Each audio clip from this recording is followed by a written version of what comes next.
Bonjour, nous voici réunis pour ce rendez-vous quotidien, 44e jour de confinement, avec hier des annonces très importantes du Premier ministre qui vont impacter notre façon de vivre à compter du 11 mai. Donc je vais faire le point aujourd'hui de ces différentes mesures dans la dimension où elles sont plutôt impactantes pour notre quotidien et notre vie municipale. Mais tout d'abord, je vais commencer par le point sanitaire. Le point sanitaire, nous avons une augmentation du nombre d'hospitalisations. Alors, ce n'est pas une augmentation sensible, mais depuis plusieurs jours, nous remontons. Nous sommes passés à 29 personnes hospitalisées, 3 personnes en réanimation. Alors, c'est le même chiffre qu'hier. Justement, j'étais informé que sur la journée d'aujourd'hui, nous aurions un cas supplémentaire. Ce qui veut dire concrètement que notre territoire continue à être impacté par le Covid. Il faut continuer à appliquer les mesures d'éloignement, les mesures de confinement et les mesures d'hygiène telles qu'elles sont prévues parce que le Premier ministre l'a dit, le territoire va être classé en fonction de son degré d'exposition à l'épidémie.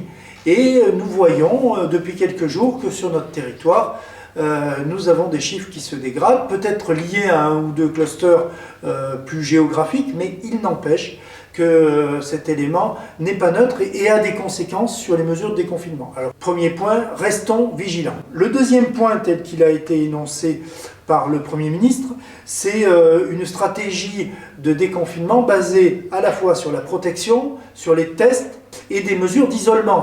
Donc du point de vue sanitaire, la protection, ça reste la base. Vous voyez, le port du masque va devenir obligatoire dans les transports en commun. Il va devenir, alors pas obligatoire, mais fortement conseillé dans certains magasins. Donc vous voyez, toutes ces mesures-là de protection vont rester actives pendant un certain nombre de mois, tant que le Covid et que ce virus va continuer à circuler. Deuxième mesure, c'est les tests. Donc les tests vont être réalisés en cas de suspicion, que ce soit dans un EHPAD, dans un cluster, c'est-à-dire un groupe d'individus travaillant ensemble et faisant apparaître un ou deux individus positifs. Donc il y aura des mesures de tests qui seront réalisées et des mesures d'isolement, c'est-à-dire que de mise en quatorzaine d'isolement de personnes qui pourraient être infectées, soit dans leur foyer, soit dans des hôtels réquisitionnés à cet effet, de façon à isoler les personnes qui seraient porteurs du virus. Donc vous voyez, on va vivre dans un climat sanitaire relativement lourd dans cette période, parce que le virus n'a pas disparu. Pour autant, d'autres mesures vont être appliquées. Alors des mesures qui concernent les entreprises. Donc les entreprises, la priorité restera le télétravail pour au moins jusqu'au 2 juin, dans la mesure où les entreprises pourront fonctionner en télétravail. C'est cette mesure-là qui devra être privilégiée. Elle n'est pas possible partout, donc dans d'autres entreprises où ce ne sera pas possible, il faudra à la fois travailler les mesures barrières, que ce soit l'isolement, le port de masque, le port de gants, le gel hydroalcoolique, la possibilité aussi d'avoir des horaires décalés. Une mesure très importante pour la ville, c'est la réouverture des commerces, alors pas de tous les commerces. Nos cafés, hôtels, restaurants ne seront pas ouverts, ni les cinémas, ni les salles de spectacle, ni les salles de sport, mais pour un certain nombre d'établissements, et notamment les commerces de centre-ville, nous aurons la possibilité de les ouvrir. Les ouvrir, ça ne veut pas dire que tout est permis, c'est-à-dire que le commerçant devra définir le nombre de personnes qu'il doit avoir à l'intérieur de sa boutique, il pourra imposer le port du masque. En tout cas, les mesures barrières vont continuer à s'appliquer parce que, encore une fois, le virus est toujours présent. Il faut pas reprendre la vie économique, c'est normal, mais appliquer les mesures barrières qui sont aujourd'hui préconisées. Une autre mesure qui a été très importante, j'avais déjà évoqué cette situation, mais les grandes manifestations, au-delà de 5000 personnes, les jauges supérieures à 5000 personnes, vont être définitivement interdites juillet et août. Donc les conséquences, le 14 juillet où nous avons 7000 personnes, il n'y aura pas de feu d'artifice, ça c'est clair. Les Européennes du goût, c'était évident. Les terrasses musicales, bien sûr, le Festival des Arts de la rue. Je l'avais aussi énoncé, il me semblait que les conditions d'hygiène ne pouvaient pas être respectées dans le cadre du festival. L'annonce du Premier ministre coupe court à tous les débats, la situation est claire. Il est évident que maintenant l'association ECLA doit réfléchir à l'avenir à privilégier les troupes qui sont nos partenaires depuis 35 ans, donc de voir de quelle façon on peut les aider, mais il n'y aura pas de festival éclat cette année. Sur les cérémonies religieuses, là aussi ça a été évoqué, ce serait qu'à compter du 2 juin qu'une prise de position serait faite, les enterrements restent possibles mais dans des cercles très étroits. Les parcs et jardins vont être réouverts, mais pour autant ça n'autorise pas la pratique du sport collectif. Donc sur le sport, eh bien, la bonne nouvelle, c'est que la pratique individuelle va être autorisée. Donc je sais qu'il y a beaucoup de cyclistes et beaucoup de coureurs qui vont pouvoir dépasser 1 heure de déplacement. Mais pour autant, les salles de sport, elles, ne bénéficient pas de dispositions d'ouverture. Les pratiques collectives, foot, etc., rugby, ne sont pas autorisées. Donc vous voyez quand même des règles qui restent strictes sur notre territoire.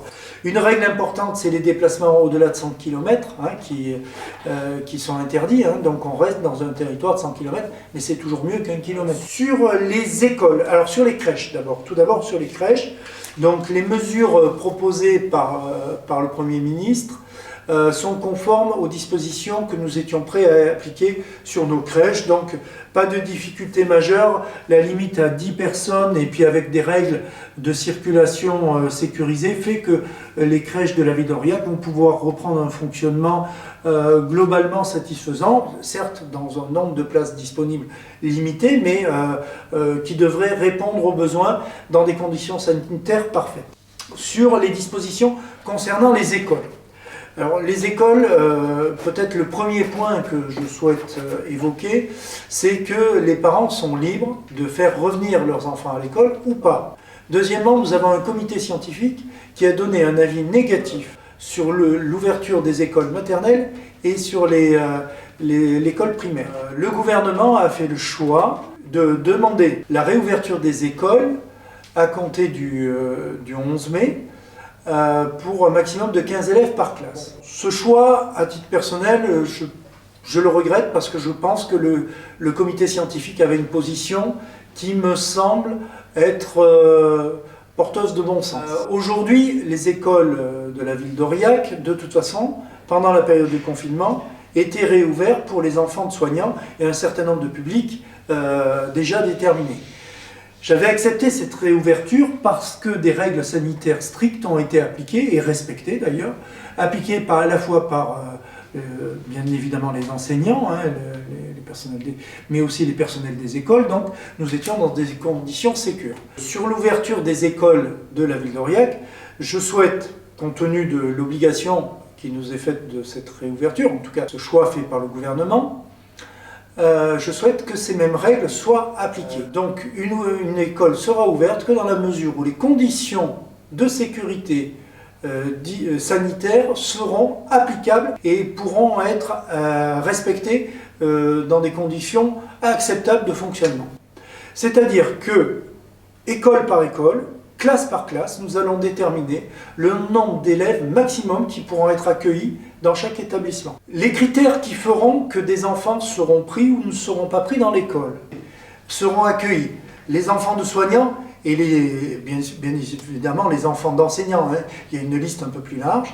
En deux, les enfants de parents qui sont obligés de reprendre leur activité professionnelle, et tout particulièrement les familles monoparentales, parce que ces personnes-là n'ont pas d'autre choix. Et troisièmement, les enfants en situation de décrochage scolaire. Là, c'est l'Éducation nationale qui déterminera les critères. Et en quatrième lieu, s'il y a encore des places, bien évidemment, les autres parents pourront venir. Mais je reste sur l'idée qu'aujourd'hui, même si je pense que les écoles n'auraient pas dû être ouvertes et que les parents ont la liberté de venir ou de ne pas venir, d'amener ou de ne pas amener leurs enfants dans les écoles, je reste sur cette idée de maintenir un service de qualité, un service public de qualité sur ces enfants. Ça se traduit aussi concrètement dans les cantines par un repas chaud qui sera livré et sur la base des critères que j'ai énoncés. Aujourd'hui, c'est plus des accords, une réflexion de principe. Cette réflexion, bien sûr, doit être issue d'une large concertation, où on associera la communauté éducative, la DAZEN, les enseignants, les directeurs d'école, le personnel municipal de l'éducation qui est très actif, la commission éducation des élus, où on est tous représentés.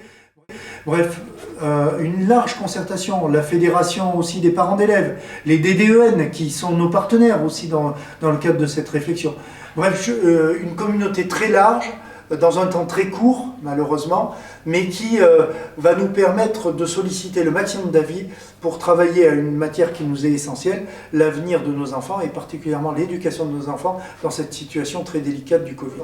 C'est vrai qu'on aurait pu aussi j'aurais pu avoir une position maximaliste de dire je ferme les écoles. C'est possible, mais comment on fait pour les soignants? Comment on fait pour les personnes qui ont l'obligation de travailler? Si elles perdent leur emploi, il y a quand même une responsabilité morale. Vous voyez, je pense que toutes ces problématiques que je vous livre font que c'est une réflexion lourde, avec beaucoup de conséquences, et je pense que tous les acteurs ont leur mot à dire dans cette opération. La semaine prochaine, en tout état de cause, on adoptera des principes clairs. Chaque parent sera contacté pour être informé des dispositions qui le concernent, école par école, classe par classe. Donc, encore une fois, beaucoup de prudence.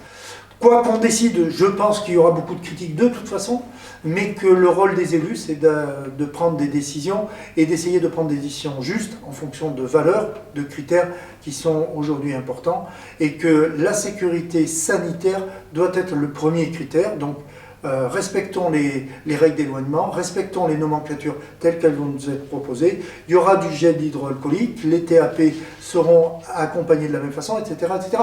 Mais c'est tout un travail qui va être fait et nous aurons des informations très rapidement. Et je vous amènerai les informations très rapidement pour que vous ayez le maximum d'éléments pour que les parents aient des positions claires et logiques. Voilà, j'ai été un peu long, je m'en excuse, mais c'est un problème très lourd moralement pour les élus et avec beaucoup de conséquences bien évidemment pour les parents et qui est essentiel parce que ça touche directement nos enfants. C'est pour moi l'occasion de vous présenter deux petites vidéos. Donc une première vidéo qui concerne l'école des Alouettes. L'école des Alouettes qui accueille aujourd'hui le centre social de Marmier. Donc vous verrez, les règles d'éloignement d'espace sont largement suffisantes puisque je crois que nous avons 30 élèves sur une école qui en accueille évidemment beaucoup plus traditionnellement.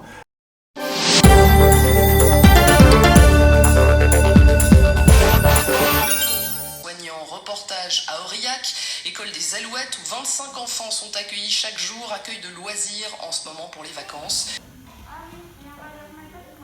La LC, Cap Blanc et Marmier ont pu récolter des masques préparés généreusement par les bénévoles des différents quartiers. Les enfants en seront dotés. Nous avons aussi commandé des visières qui permettra une certaine adaptation de l'ensemble des enfants et de l'équipe à une certaine pédagogie assez ludique aux gestes barrières. Mais d'autres pourront, à condition d'une certaine distance sociale, du port des outils, enfin du port des masques et des visières, et surtout la pédagogie de se laver les mains, de pouvoir garder une certaine distance de manière à faire barrage un petit peu à toute possibilité de contamination. Le centre social de Marmier s'est vite porté volontaire aux côtés des autres centres sociaux de la ville, l'ALC et le Cap Blanc, pour travailler avec la ville d'Aurillac sur l'accueil des enfants pendant les vacances de printemps. Un accueil qui semblait a priori problématique puisque c'est une période exceptionnelle que nous vivons. Et cette période nous a demandé de repenser un petit peu toute notre organisation. La première chose, ça a été de trouver des volontaires et je dois apprécier quand même le fait que certains agents, certains employés du centre social de Marmier sont vite portés volontaires pour relever ce défi. Pour la deuxième semaine des vacances de printemps, donc, nous avons mobilisé 5 personnes plus une directrice, Dominique, qui va donc accueillir les enfants de 3 à 17 ans. Ça n'est pas vraiment le rôle de Dominique Martos, référente périscolaire, mais qu'importe, tout le monde s'y met et à l'intérieur, l'espace a été complètement repensé. Chaque enfant a le même petit bureau, leur même crayon, on ne bouge pas, ils ont leur prénom, ils savent que s'ils veulent faire un petit jeu ou s'il y a une activité à faire, chaque enfant prend son petit bureau avec sa petite chaise. Les tables à 1 mètre de distance les unes des autres, tous les soirs les salles sont désinfectées minutieusement comme les sanitaires.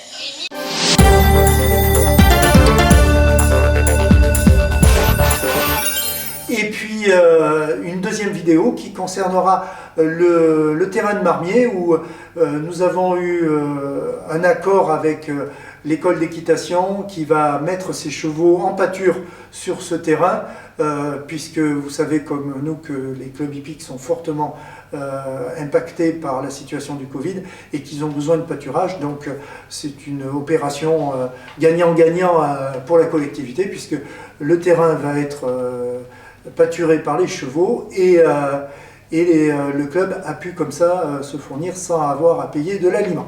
Donc passez une bonne journée, à demain si vous le souhaitez pour cette vidéo quotidienne. Merci.